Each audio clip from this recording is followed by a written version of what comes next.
Gênesis 12, 10, diz assim a palavra do Senhor. Naquele tempo, houve em Canaã uma fome tão grande, que Abraão foi morar por algum tempo no Egito. E quando ia chegando ao Egito, Abraão disse a Sarai, sua mulher: escute, você é uma mulher muito bonita. E quando os egípcios a virem, vão dizer: esta aí é mulher dele, e por isso me matarão e deixarão que você viva. Diga então que você é minha irmã. Assim, por sua causa, eles me deixarão viver e me tratarão bem. Quando Abraão chegou ao Egito, os egípcios viram que Sarai, a sua mulher, era de fato muito bonita. Alguns altos funcionários do rei do Egito também a viram e contaram a ele como era linda aquela mulher. Por isso, ela foi levada para o palácio do rei. Por causa dela, o rei tratou bem Abrão e lhe deu ovelhas, bois, jumentos, escravas, escravos, jumentas e camelos. Mas por causa de Sarai, o Senhor Deus castigou o rei e a sua família com doenças horríveis. Por isso o rei mandou chamar Abrão e perguntou: por que você me fez uma coisa dessa? Por que não me disse que ela é a sua mulher? Você disse que ela era sua irmã, e por isso eu me casei com ela. Portanto, aqui está a sua mulher, saia daqui com ela. Então o rei deu ordem, os seus guardas levaram Abrão para fora do Egito, junto com sua mulher e com todas as coisas que eram dele. Queridos, vejam só que passagem bíblica interessante. Aliás, muito polêmica também, se nós atentarmos para os detalhes do que aconteceu durante a estadia de Abrão no Egito. Abrão é um homem que tinha sido chamado por Deus, todos nós sabemos disso, e ele está em obediência à voz de Deus, seguindo numa direção que Deus lhe havia mostrado. Mas o que a gente observa entre o chamado, a promessa, e o recebimento, o cumprimento desta promessa, que existe uma jornada, um caminho que precisa ser seguido. E nesta caminhada entre a promessa de Deus e o seu cumprimento, muitas pessoas acabam falhando, desistindo no caminho. Vejam bem, Abraão e a sua família recebeu a promessa de que eles seriam bênçãos. Mas haviam algumas barreiras que eles precisavam atravessar antes que a promessa se cumprisse. E a primeira dessas barreiras que nós vimos aqui foi a fome que Abraão e Sarai e os seus empregados enfrentaram logo que saíram do Egito. Vejam que no mesmo capítulo 12, nós temos a promessa de Deus, nós temos Abraão obedecendo e saindo, e no mesmo capítulo nós já temos uma crise. Abraão enfrenta a fome. E diante da crise que eles estavam enfrentando, Abraão precisava tomar uma decisão, o que é natural. Sempre que enfrentamos alguma crise, alguma situação que exige uma tomada de decisão, nós não podemos ficar parados esperando que as coisas aconteçam. É necessário tomar uma decisão. Só que Abraão, ele não consulta ao Senhor. Vejam que a passagem começa dizendo assim que houve fome e Abraão foi morar no Egito. Nós não temos no texto sagrado uma palavra dizendo assim que quando houve fome, Abraão orou ao Senhor, pediu uma orientação a Deus. Não, ele simplesmente houve fome. O que ele fez? Ele tomou uma decisão e decidiu ir para o Egito. Porém, esta decisão errada que Abraão tomou, lhe custou muito caro, como nós veremos adiante. Primeiro, Quando Abraão decide ir para o Egito, ele abre mão da sua condição atual para viver sob a influência do Egito. Porque na terra da promessa, Abraão, ele tem autoridade, ele tem voz ativa.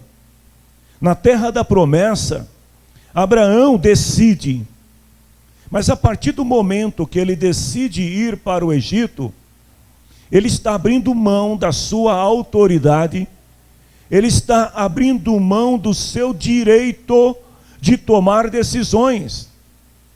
E ele vai para uma terra, como ele mesmo diz aqui, uma terra onde ele e Sara estariam correndo perigo.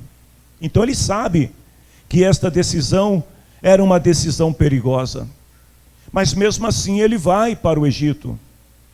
E como enfrentar os inimigos, como enfrentar uma situação nova provocada por uma decisão errada? Abraão quer viver. Abraão não quer morrer. Então ele chama Sara e ele faz uma proposta indecente para sua esposa. Ele diz para ela assim: olha, quando nós chegarmos lá no Egito, alguns homens vão olhar para você e verão que você é uma mulher bonita. E eles podem desejá-la. E sabe o que vai acontecer, Sara? Eles vão me matar. Então, para que isto não ocorra, versículo 13, ele fala assim: diga a eles que você é minha irmã e que por causa disso eles vão me deixar viver e vão me tratar bem. Ora, de fato, Abraão estava certo. Porque ao dizer que Sara era a sua irmã, aqueles homens passaram a tratar bem Abraão para quê? Para cortejar Sara.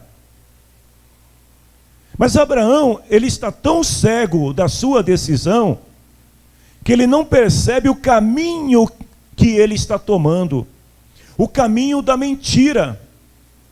E quando nós mentimos, vejam bem, irmãos, nós somos os primeiros a ser prejudicados. Se você mente, a primeira pessoa que vai sofrer com a mentira é você mesmo, não são os outros. Por isso que a Bíblia fala assim, que nós devemos deixar a mentira, lá em Efésios 4:25, e devemos sempre falar a verdade. Porque um plano arquitetado para salvar a sua pele custa caro para Abraão. A mentira de dizer que Sara era sua irmã custa caro para ele. Quando nós mentimos, nós que somos cristãos, nós estamos deixando de seguir o exemplo de Jesus. O modelo que Jesus estabeleceu para a sua igreja. Vejam bem, nós temos a natureza de Cristo, somos regidos pela natureza de Cristo. Paulo fala que nós temos a mente de Cristo. Ora, e se isto é verdade, então todas as vezes que nós mentimos, nós estamos crucificando Jesus novamente. Todas as vezes que nós mentimos, nós estamos negando a autoridade que conferimos a Jesus sobre as nossas vidas. Deus detesta a mentiras. Lá em Provérbios 12:22, a Bíblia fala assim que a mentira é a abominação aos olhos de Deus. Mas Deus se deleita, ou seja, Deus tem prazer, tem alegria naqueles que falam a verdade. A mentira, queridos, além de trazer prejuízo e danos a quem mente, ela também torna a pessoa hipócrita. Todo mentiroso é hipócrita. Porque todo mentiroso se torna mestre na arte de fingir e de enganar. O mentiroso, ele é um artista. Ele não reflete a verdade que ele é.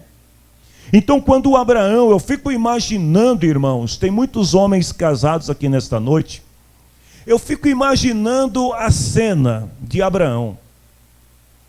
Quando ele chega no Egito e alguém pergunta: quem é esta bonitona aí?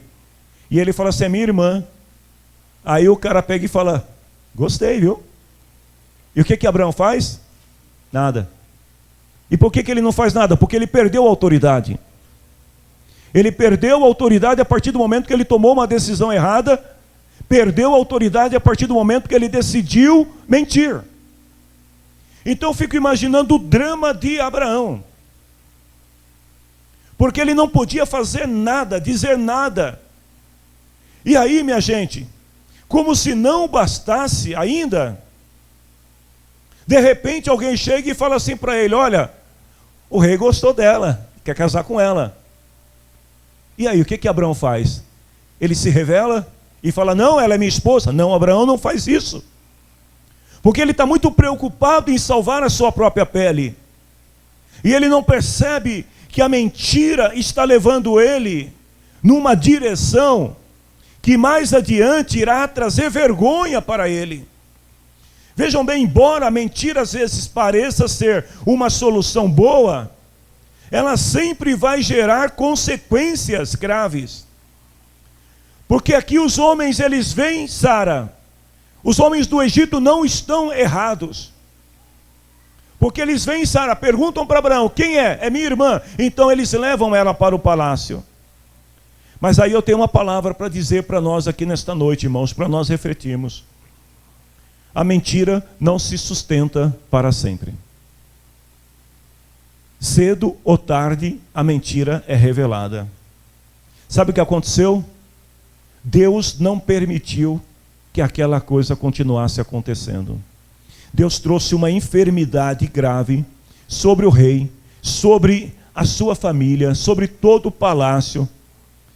E o rei decide então pesquisar, investigar, e descobre que Abraão estava mentindo, porque aquela mulher que ele levou para dentro do palácio para ser uma de suas esposas, na verdade estava casada com Abraão. E aí o que acontece? O rei manda chamar Abraão e fala para ele: por que você fez isso? Por que você não falou a verdade? E sabe qual é a conclusão que eu chego aqui, queridos irmãos? Que todo aquele medo que Abraão estava quando ele desce para o Egito, que ele fala assim: os homens vão te ver e vão querer me matar por sua causa, era mentira. Porque na verdade o rei que ele achava que seria tão violento, o rei foi na verdade misericordioso com ele. Porque quando o rei chama Abraão, ao invés dele matar Abraão para ficar com Sara, o que ele faz? Por que você não falou a verdade, rapaz? Eu não sei se isso já aconteceu com alguém aqui, ou se você conhece alguma situação de alguém que criou uma mentira para se safar de uma situação, e depois de um tempo a pessoa descobre que se ela tivesse falado a verdade teria sido muito melhor. Porque quando o rei fala com Abraão aqui, o que ele diz? Por que você não falou a verdade? Por que você criou toda essa história, esta mentira? Agora, sabe o que é mais importante de tudo isso, queridos? É que Deus é tão misericordioso com aqueles que Ele chama, com aqueles que Ele elege, que Ele tem promessa, que mesmo quando a pessoa mente, mesmo quando a pessoa toma decisões erradas, mesmo quando a pessoa entra num caminho errado, a misericórdia de Deus vai ao encontro dessa pessoa e traz ela de volta para o centro da vontade de Deus. Porque Abraão poderia viver o resto da sua vida, vamos imaginar essa cena. Abraão poderia viver o resto da sua vida no Egito, ter perdido Sara, a promessa de Deus era para ele e para Sara. Então, se Abraão permanece no Egito, se Abraão não tem Sara de volta, não haveria promessa. A promessa estava quebrada, estava rompida. Mas Deus é misericordioso, que Deus não permitiu que a situação continuasse daquela maneira. Deus trouxe ao rei a verdade foi revelada. 3 coisas que eu vejo que Abraão perdeu quando ele desce ao Egito. A primeira coisa que Abraão perde ele perde a comunhão com Deus. Porque enquanto Abraão, desde o momento que ele toma a decisão de descer ao Egito, até o momento que ele sai do Egito, em nenhum momento Deus falou com Abraão. Vejam bem, Deus falou até com o faraó, mas não falou com Abraão. Enquanto ele está fora do centro da vontade de Deus, ele não ouve a voz de Deus, ele toma decisões, ele age pelo seu instinto, ele age sem consultar ao Senhor. Deus não fala com ele. A perda da comunhão foi o primeiro dano que Abraão sofreu. Segundo, Abraão sofreu a perda moral. Porque eu fico imaginando aqui, irmãos, um homem que foi chamado por Deus, que tinha uma promessa para ser pai de multidões. Um homem que é chamado por Deus, e Deus fala: dos teus filhos eu vou formar uma nação.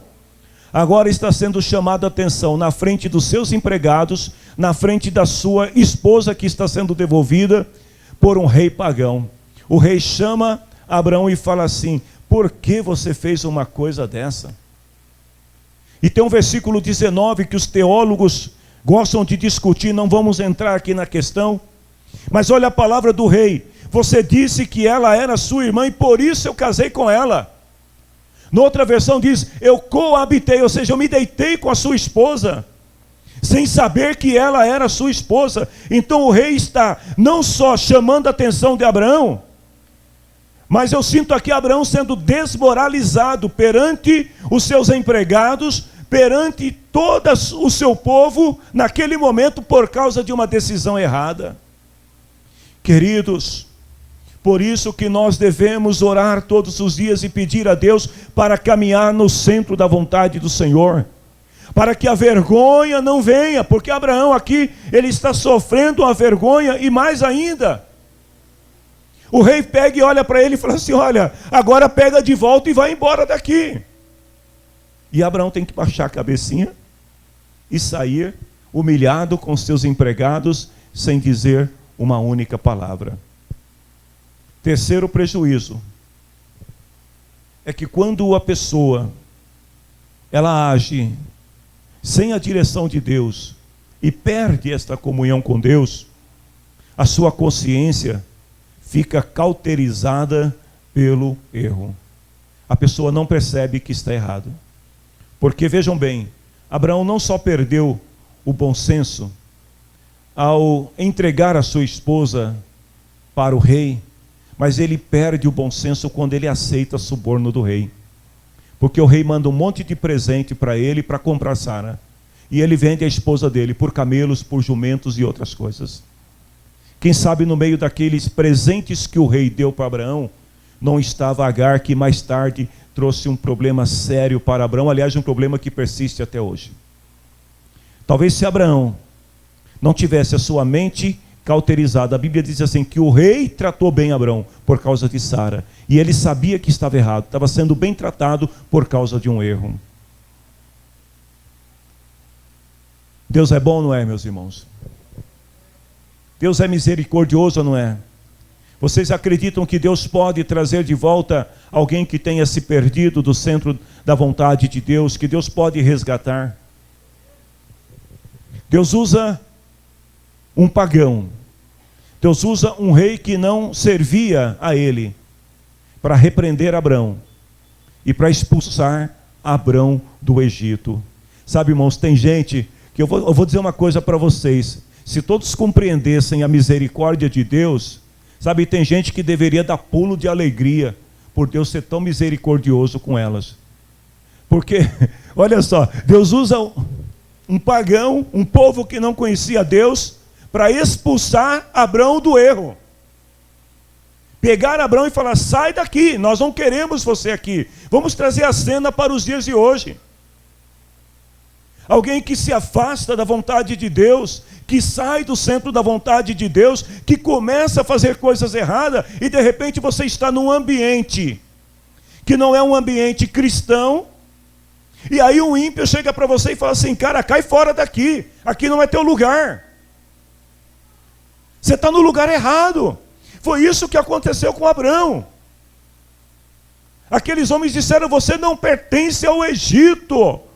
Você é diferente, sabe por quê, queridos? Quem tem a promessa de Deus é diferente. A palavra do Senhor diz que nós não somos deste mundo, o mundo não nos pertence, e por isso até o mundo rejeita aqueles que são de Deus.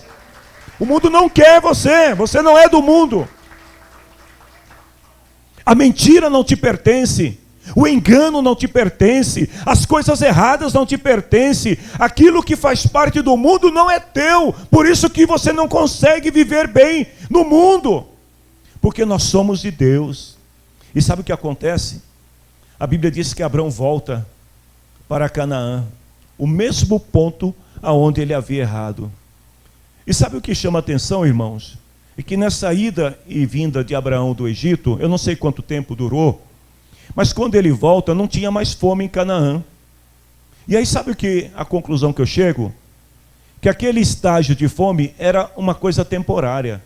Que se Abraão tivesse tido um pouquinho mais de paciência para enfrentar aquele momento com os seus empregados, buscando uma direção de Deus, ele teria evitado toda a vergonha e todo o transtorno que sofreu no Egito.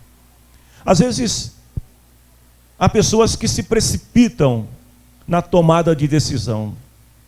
E às vezes essa precipitação em tomar uma decisão pode levar esta pessoa a uma situação como a de Abraão. Vejam bem, quando Abraão volta para Canaã, a Bíblia diz que ele vai exatamente no mesmo lugar aonde ele tinha tomado a decisão errada. E aí eu vejo uma coisa importante aqui também. É voltar ao lugar aonde você caiu. É voltar ao lugar aonde você falhou. E começar tudo de novo a partir dali, para não deixar nenhum resquício, não deixar nenhuma margem para o passado. Abraão volta, constrói um altar. E é interessante que na hora que Abraão, ele volta ao lugar de origem, e ele faz um altar, e ele adora o Senhor. Naquele momento Deus falou com Abraão. Deus só fala conosco quando nós estamos no centro da vontade dele. Abraão se consertou com o Senhor. A partir daquele momento, e aquele lugar, Betel, chamado de casa de Deus, casa do encontro, foi o lugar onde Deus mudou a vida de Abraão. Queridos, qual é a palavra que eu quero deixar para nós aqui nesta noite? Não importa quantas vezes alguém caia. Não importa quantas vezes alguém se afasta da presença de Deus. É importante que você saiba que a promessa de Deus está sobre a sua vida. O Deus que te chamou nunca se esqueceu de você. Lá em Lamentações 3, 40, 41 diz assim: examinemos seriamente o que temos feito, ou seja, vamos pensar naquilo que nós estamos fazendo, e ele diz assim: voltemos para o Senhor, abramos o nosso coração a Deus que está no céu e oremos. Não importa se alguém saiu fora, se alguém desceu ao Egito, se alguém tomou uma decisão errada, a palavra do Senhor nesta noite, aí eu termino esta palavra com a mensagem do Senhor lá em Apocalipse capítulo 2, versículo 4 e 5, que diz assim: lembra-te onde caiu e arrepende-te e volta às primeiras práticas. Não importa o tempo que está no Egito, o tempo que está distante, o Senhor vai continuar usando situações e pessoas para mostrar a você o quanto está errado na sua decisão, até que se volte ao centro da vontade de Deus. Amém, igreja? Que o Senhor em Cristo nos abençoe. Eu quero convidar vocês para nós nos colocarmos em pé.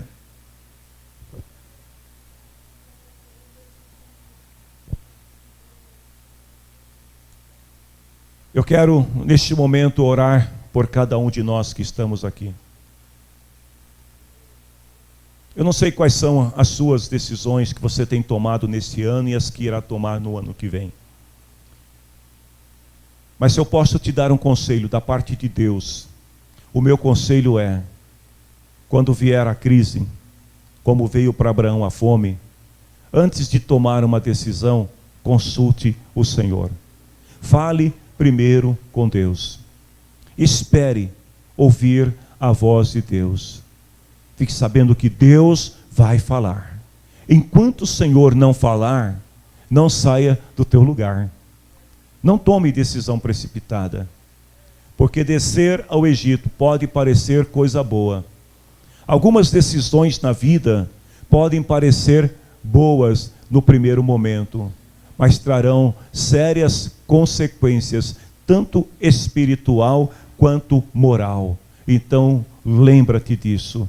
Antes de tomar decisão, submeta ao Senhor. Amém? Nós podemos orar nesse momento. Quantos nesta noite estão dispostos a submeter toda a sua vida ao Senhor?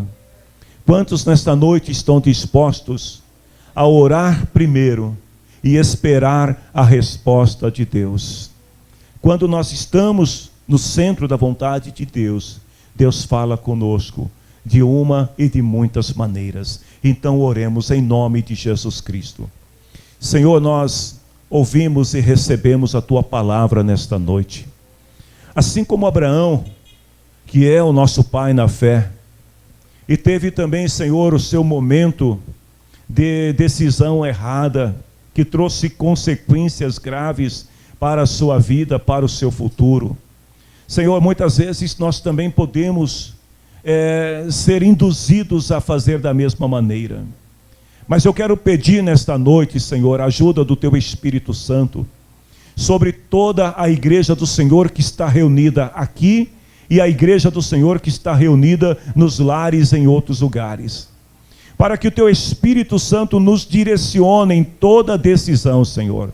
Por mais simples que seja a decisão, uma decisão profissional, Senhor, uma decisão estudantil, uma decisão ministerial, uma decisão emocional, familiar, Senhor, não importa, uma decisão financeira, qualquer que seja a decisão que tivermos que tomar na nossa vida, que nós possamos aprender contigo, Senhor, a primeiro submeter a Tua vontade e esperar do Senhor, pois pelo que vimos na Tua palavra, Senhor, se Abraão tivesse esperado um pouco mais, a fome seria dissipada e ele não teria que passar por todo o processo de vergonha, de perda que sofreu enquanto esteve no Egito. Que o Senhor abençoe a Tua igreja. Senhor, nós vamos também neste momento agora, nós vamos cear a nossa comunhão contigo. Nós vamos celebrar neste momento a vida de Cristo que habita em nós. E nós queremos, Senhor, pedir perdão. Perdão pelos nossos pecados, pelas palavras, pelos pensamentos, pelas atitudes, pelas ações, pelas reações, pelas omissões, Senhor, por alguma falha que nós tenhamos cometido, ainda que involuntária. Nós nos submetemos a Ti, Senhor, e pedimos a Tua graça sobre a Tua igreja neste momento, para que possamos celebrar, Senhor, esta comunhão, e possamos, Senhor, mais uma vez declarar a nossa vitória conquistada por Cristo Jesus na cruz do Calvário. Senhor, perdoa os nossos pecados, limpa, Senhor, as nossas vestes, e permita, Senhor, que este seja um momento de cura, que este seja um momento de restauração, que este seja um momento de avivamento, que este seja um momento de libertação, de santificação na vida da Tua igreja, Senhor. Nós estamos em volta da Tua mesa, Senhor, para celebrar a nossa vida em Cristo. Nós Te louvamos, Senhor, em nome de Jesus. Amém. Glória a Deus. Você pode aplaudir ao Senhor?